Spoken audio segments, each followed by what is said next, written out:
Hey guys, what's up? Sandu here. So before I move forward with my Meze RAI Penta review, which I'll be doing shortly, I want to tell you a real story first. So it was October 2017 when I've met with Paul and Mircea of Meze Audio, and for the first time ever we've seen those extremely sexy looking headphones, Meze Imperial of course. Sure enough, at that time the rumor mill was spinning in full force, and the hype train was all over the place. People were beginning to suspect that Meze is working on a planar magnetic driver, on a planar magnetic headphone. So we've seen them, we were very stunned by their looks. Unfortunately, we couldn't listen to them because the magnet structure wasn't ready at that time, so we could only look at them, touch them, play with them, lick them, and that was it. Also at that meeting we've learned about their plans to release 5-driver hybrid IEMs, which didn't have a name at that time. Of course it was the Meze RAI Penta, which I will be testing today. So RAI stands for heaven in my mother language, and Penta is obviously 5 drivers. So let's move on and let's see how they perform. I will skip the unboxing part, and I will tell you more about their looks and their technology. So their shell is sculpted from a single aluminum nugget on a CNC machine. It's a very tedious but time-consuming process, but the end result simply speaks volumes. Simply put, these are one of the nicest IEM bodies I ever played with. They look perfect to me, and their shape fits like a glove for my ears. These are fairly small, much smaller in size compared to multi-driver Fi options. They are putting a smaller pressure on the ear cavity, and after jogging for about 2 hours outside, I didn't feel any discomfort as I'm feeling with other multi-driver IEMs. The outer nozzle is having a diameter of about 5 mm, so it is the standard sized one, so you can easily use your growing ear tip collection. The nozzle depth is at about 5 mm in length. So again, lots of Comply and Speedfit and other ear tip brands will work with this, no problem. As for the technology, as their name suggests, Meze put 5 drivers in this to cover a wider range in the frequency response. They have 2 armature drivers for the mid-range, 2 for the treble, and the huge dynamic driver is all about that bass. Of course, there is a custom crossover design that will make sure that all those 5 drivers are working together as a team. Meze put 3 sound tubes with a free board design. Each one will carry your bass, mid-range and treble acoustic waves directly into your ears. When Sennheiser released their first generation IE800 IEMs many years ago, they put 2 small holes in its body that would move the air pressure out of the IEM body and in between your ear canal. Nowadays, this simple but very effective trick is improving the comfort levels of the listener, since the air pressure in the ear canal is much lower and the unwanted acoustic waves around the drivers are moved outside of their bodies for a much lower ringing and distortion. Meze is calling their version Pressure Equalization System that does exactly that, and with an impedance of just 20 ohms and with a high sensitivity of 110 decibels per 1 single milliwatt of power, you can drive this with pretty much everything that has a headphone jack. Obviously, at this caliber, I would use only high quality sources that could provide a healthier amount of current and voltage. Make sure to use a dead silent portable digital audio player, as they are quite prone to noise from the source. Okay guys, so let's take a serious listen. In terms of sound performance, I'll be honest with you guys, so for the first few hours, Meze RAI Penta didn't won me over. I was still searching for some viscerality, for some body hits, for a faster pace, like I'm usually searching in all my headphones, in all my speakers. But when I switched to some acoustic music, to some blues and jazz, I finally understood what's the fuss about. Why would you choose these ones instead of an IEM that puts you between the hammer and the anvil? So the absolute first thing that hit me was that beautiful lush mid-range that was adding a lot of warmth, a lot of rich natural harmonics in my music. So mid-bass was also very bold, very flashy. It was always here with me. It was a thumping type of bass instead of a speedier one. While listening to acoustic music where a lot of instruments are fighting for prime time, all that sounded scary real. It was simply fuller and a denser type of performance. It was like a vacuum tube where a Class A output stage was somehow hidden inside my benchmark HPA4 without me knowing about that. And from lean and boring Chi-Fi, mid-Fi IEMs, RAI Penta was simply sitting in the opposite camp with this very alive sound, with a lot of meat to the bone, and pushing simply bigger amounts of air in a smooth and relaxed fashion. Voices were simply to die for, as any vocal performance was like whispering directly into my soul. But wait a minute, didn't I just describe the sound of the Meze Imperial headphones? Yes, that is actually correct, and I'm not really sure how Meze team did it, but the little RAI Penta is actually the embodiment of the Meze Imperial in this small body that you can carry around everywhere and drive them with pretty much everything that has a headphone jack.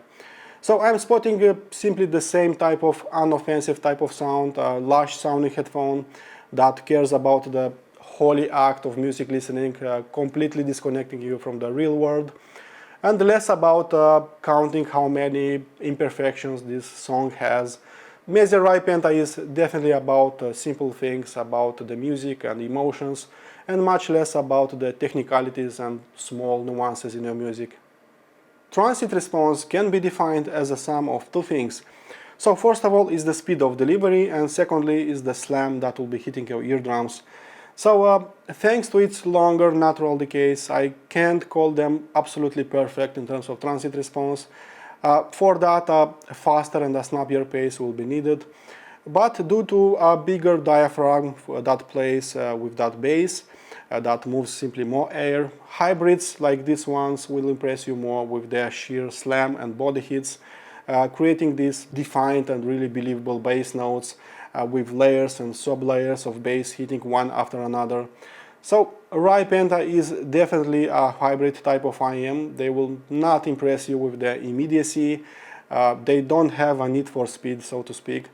But they will impress you more with their natural and smooth decays, with impactful body hits.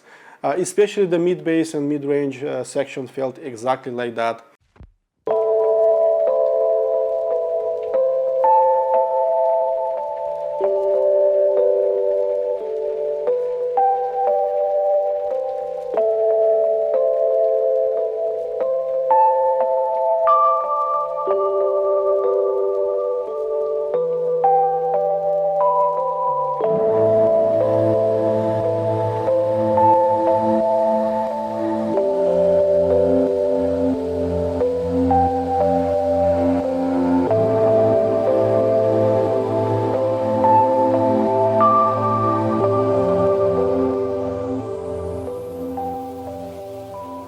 While listening to fast executed tracks like Spitfire by Infected Mushroom, I did receive a fair share amount of impact and body hits, so I consider that the bass performance is absolutely amazing.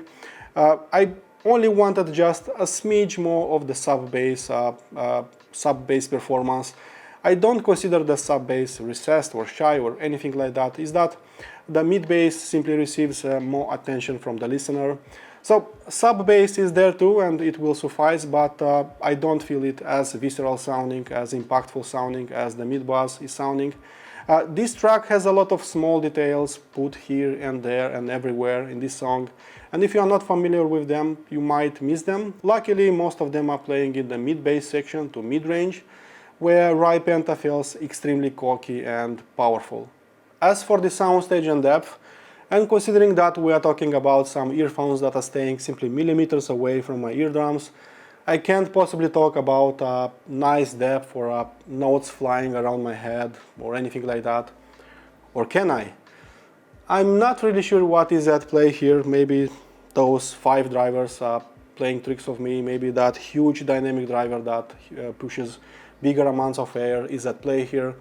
But RAI Penta are not sounding inside my head at all and could easily start a fight with the widest sounding IEMs that I know. So soundstage size is of course less extended left to right compared to open back headphones like Imperial headphones, but they are really not very far off if you ask me. On Meze Imperial headphones, everything is simply happening 1 meter away from me, And with these ones, everything is happening on the shoulder level, so somewhere around here.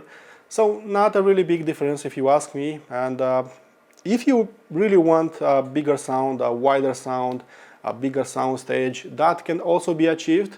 But for that you'll be needed a balanced cable, a balanced headphone amplifier that has a close to zero channel crosstalk. So it so happens that I have a dozen of those amplifiers. Some of them worked okay, some of them worked really nice, and some of them worked really well. From all those amplifiers, I would pick a Benchmark HP-A4 and Topping A90 as the best that worked so far with this. As for details and transparency, I want to tell you that when developing a passive crossover like one inside the Meze RAI Penta, you have a quite hard challenge balancing all those frequency response, those timing errors between 5 drivers.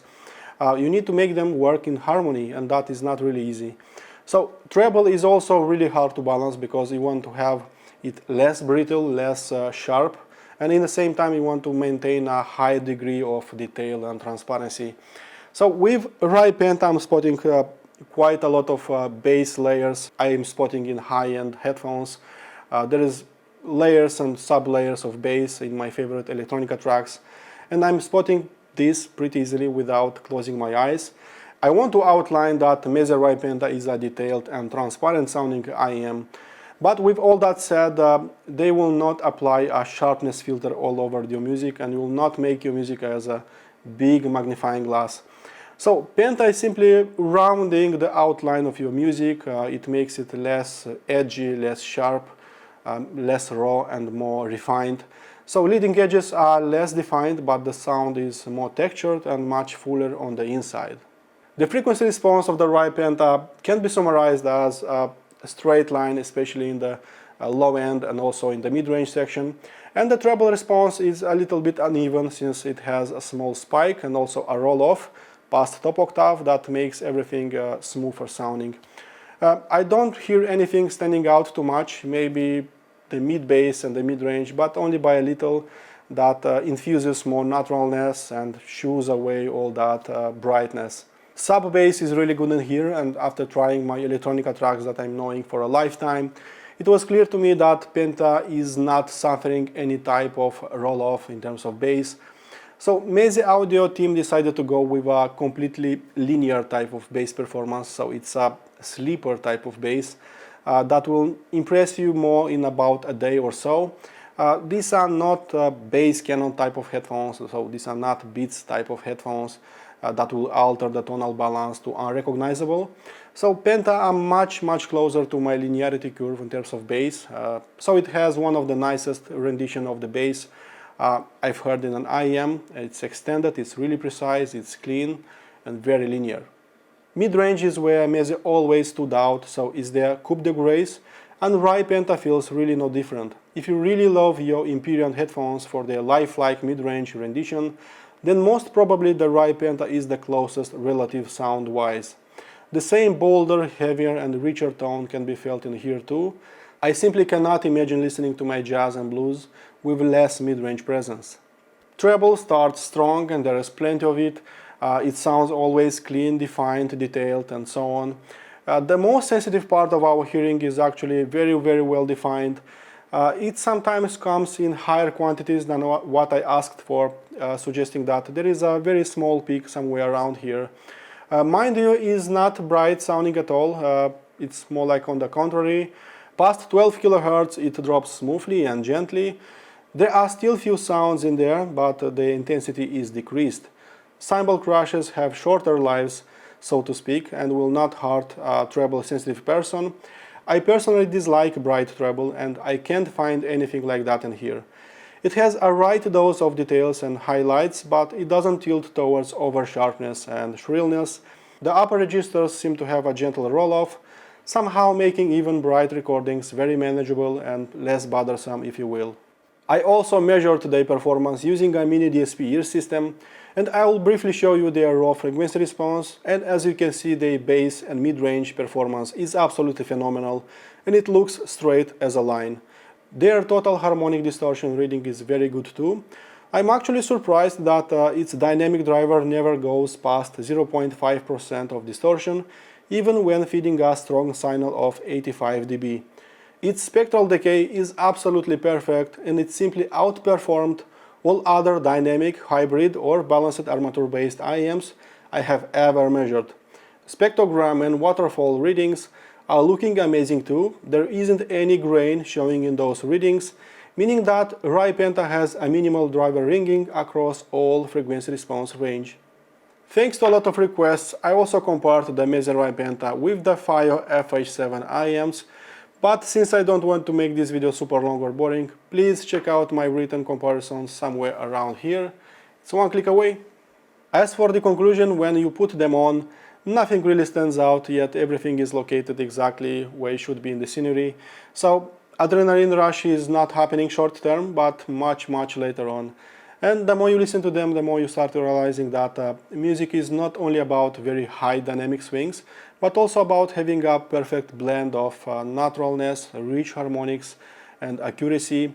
So they slowly drag me to their dark side, and it's a slow but a very rewarding process. I'm very much into blues, jazz, and all sorts of acoustic music, and sincerely, I never experienced such a live sounding contrabass and richer sounding voices all wrapped in this metallic shell that is smaller than my fingernail. Meze RAI Penta are music making machines above anything else, and if that is what you're chasing for, prepare a pretty bag of pennies, because these are aiming for a top spot in your IEM collection. So these are quite expensive headphones, and they will cost you 1,099 bucks and euros here in Europe. Okay guys, I hope you enjoyed my review. My full in-depth review is waiting on my website. In case you want to support this channel, please subscribe to it, and thank you for doing that. And as usual, listen to more music, be positive, and I'll see you soon. Cheers guys, bye bye.